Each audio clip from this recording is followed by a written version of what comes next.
अमित शहांकडून महाराजांचा एकेरी उल्लेख करत अपमान तर त्यांचा कडेलोट करा। मुख्यमंत्र्यांनी शहांवर गुन्हा दाखल करायला हवा।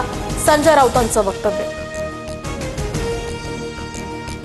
अमित शहा शिवभक्त म्हणून पवित्र भावनेनं रायगडावर आले होते। काही जण विपरीत घडवण्याच्या उद्देशानं मुद्दाम अपप्रचार करतात। संजय राऊतांच्या टीकेवर मुनगंटीवारांचं प्रत्युत्तर। महायुतीमध्ये धुसफूस नाही, सारं काही खुशखुश आहे। शहांच्या भेटीवर शिंदेंची प्रतिक्रिया, तर शिंदेंनी अर्थ खात्यासंदर्भात शहांकडे तक्रार केल्याच्या बातम्यांवर त्यांचं स्पष्टीकरण।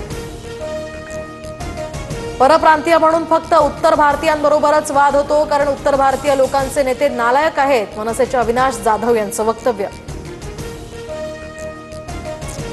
मनसेचं फ्रस्ट्रेशन आता सगळ्यांना दिसतंय। गुणरत्न सदावर्तेंनी मनसेला डिवचलं तर मी कोणत्याही भाषेत बोलणार, सदावर्तेंचं वक्तव्य। विद्यार्थी फुटले नाही तर त्यांच्या मागे ईडी सीबीआय लावणार का? रोहित पवारांचा गुलाबराव पाटलांना सवाल। विद्यार्थ्यांच्या फोडाफोडीपेक्षा सरकारी शाळांच्या गुणवत्ता सुधारा, रोहित पवारांचा सल्ला।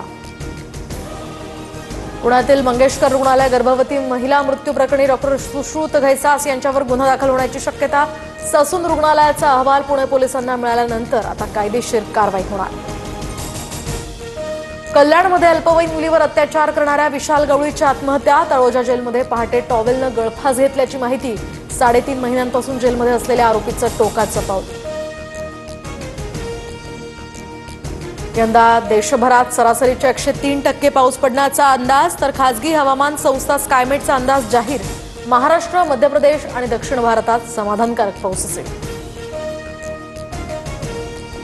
मध्य प्रदेश, उत्तर प्रदेश आणि बिहारसह 17 राज्यांमध्ये पाऊस आणि वादळाचा इशारा। राजस्थानमध्ये वीज कोसळून आणि वादळामुळे दोघांचा मृत्यू, तर 16 एप्रिलपासून उत्तरेकडील राज्यांमध्ये पुन्हा उष्णतेचा लाटेचा अंदाज।